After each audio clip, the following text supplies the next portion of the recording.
You can't make up what the Kansas City Chiefs are trying to do. So we're going to be going through that and 3 other stories in today's video. So make sure to like this video, and if you want more Kansas City Chiefs news content like this, make sure to subscribe to the channel by hitting that red button down below. The first story is the Chiefs' win over Patriots revealed some big secrets about the Kansas City Chiefs. This was a surprise look, even for the always unpredictable Patrick Mahomes. The quarterback, with a highlight reel full of left-handed throws, contortionist arm angles, and no-look passes, got down in a 3-point stance in the single-wing formation on Sunday to serve as a decoy for running back Jerick McKinnon's touchdown pass. "That was sweet," said Mahomes, who guessed that he hadn't lined up with his hand on the turf since running the 40-yard dash at the NFL Combine before he was drafted 7 years ago. "That play was awesome. That's a hard team to score on in the red zone. One of the best."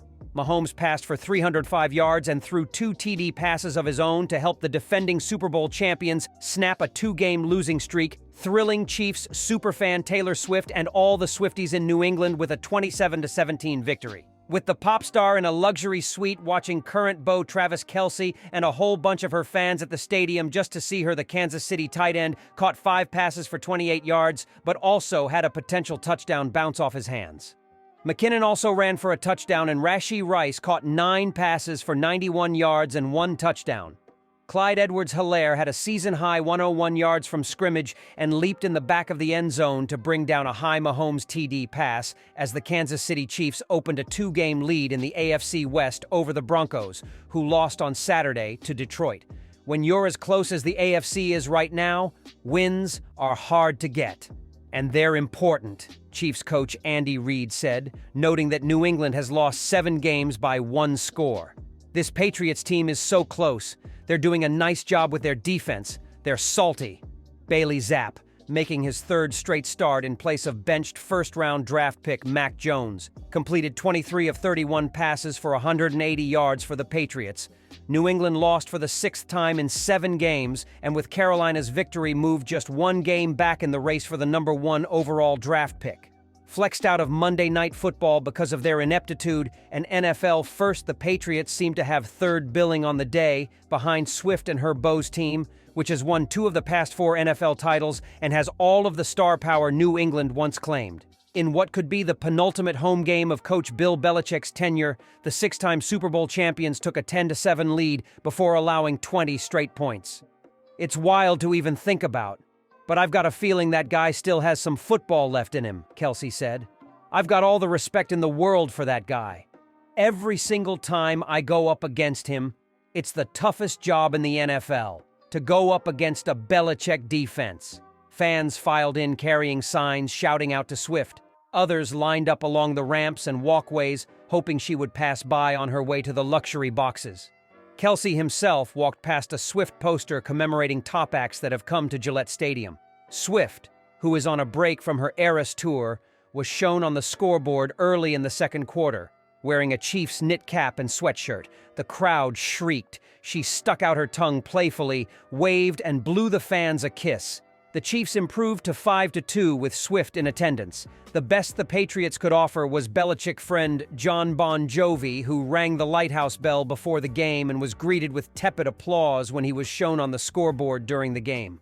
Harrison Butker missed a 39-yard field goal on Kansas City's opening drive, snapping a string of 61 straight-made kicks that was 1 short of his own franchise record.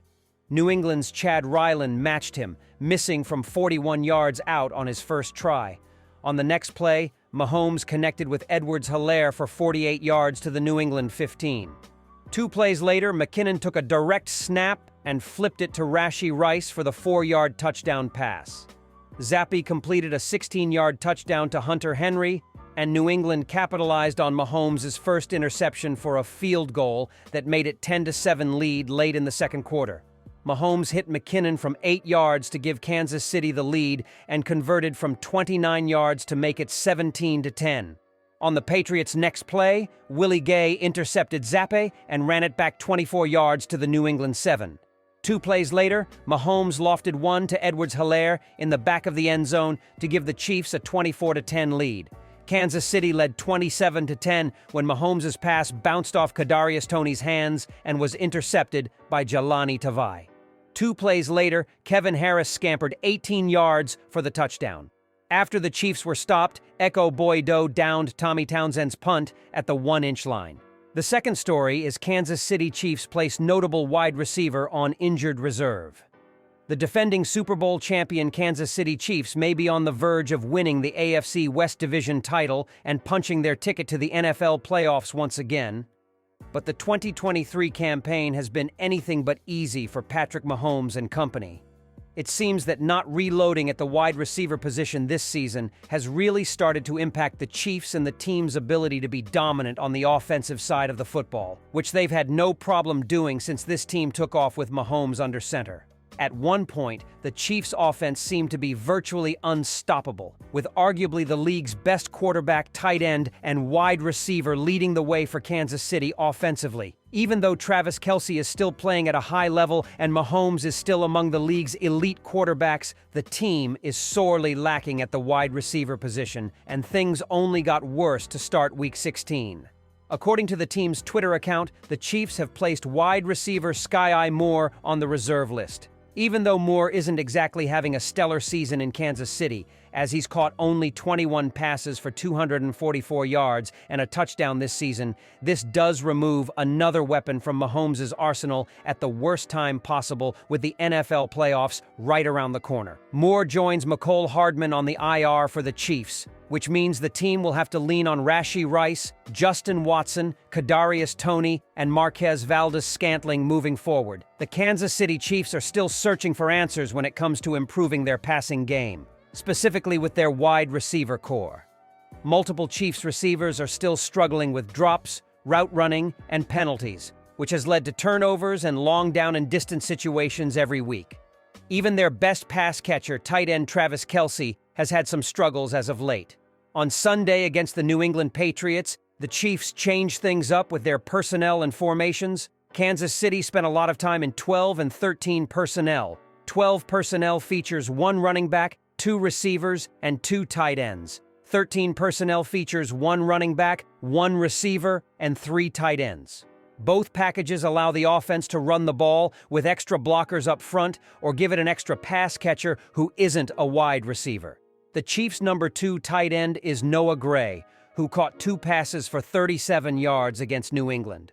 While his opportunities are understandably limited playing behind a future Hall of Famer in Kelce, Gray has been pretty dependable when called upon and has made a handful of big plays over the last couple of seasons. Gray also does a lot of unappreciated things well, such as run blocking and playing special teams. Playing more 12 or 13 personnel could pay dividends for the Chiefs' offense. Gray has shown he is sure-handed and knows where he's supposed to be. With 2 or 3 tight ends on the field, it would limit snaps for some of the struggling KC receivers such as Marquez Valdes-Scantling, Kadarius Toney, and Sky Moore. It would also give a boost to the running game, which has been hit or miss throughout the season. Coach Andy Reid acknowledged that 12 and 13 personnel looks are good options for the offense and recognized Gray's value to the team. "We've been doing quite a little bit of that throughout the year," Reid said. "Noah Gray is a good football player, and so we've tried to utilize him more as we go, and he still has a big dose of the special teams. He has done very well. Blake Bell has also done a nice job when called on. We feel comfortable with the 3 tight end positions too. We've done that, though, throughout. To have the flexibility to give them different personnel groups, still use the 3 wide receivers, I think is good also. A good mixture helps." Not to be forgotten is KC number 3 tight end Blake Bell, who is almost strictly a blocker and special teams contributor. While he's not much of a threat as a pass catcher, there is value in him being on the field as an extra blocker. Going with a physical ground and pound approach may suit this season's version of the Chiefs' offense better, along with getting Gray and the running backs more involved in the passing game. The third story is Andy Reid's defense of Kadarius Toney should infuriate Chiefs fans. The Kansas City Chiefs beat the New England Patriots 27-17 on Sunday. It was an important win after back-to-back losses, but hardly enough to restore faith in the Chiefs' atypically erratic offense. Patrick Mahomes hasn't lost a step, but the team around him pales in comparison to last season's juggernaut. A poor wide receiver room has been the bane of Mahomes' existence. There isn't nearly enough experience at the position. Tyreek Hill's departure was deeply felt in 2022, but the Chiefs' lack of WR talent can no longer be ignored. Even with Travis Kelce there to supplement one of the greatest arm talents in NFL history, the Chiefs' passing attack is worryingly mistake-prone. Kansas City ranks third in the NFL in passing yards per game, but the Chiefs are also responsible for the most dropped passes of any NFL team. Andy Reid can still craft an innovative game plan in his sleep, but it's all for naught if the players can't execute it. No player has been more prominent in the drops department than Kadarius Toney, who claimed his fourth drop of the NFL season on Sunday, his latest in a long line of blatant blunders. Patrick Mahomes hit the 24-year-old right in the hands on a simple crossing route. The result of Toney's butterfingers was Mahomes' second INT of the afternoon, an undeserved blemish on the QB's record.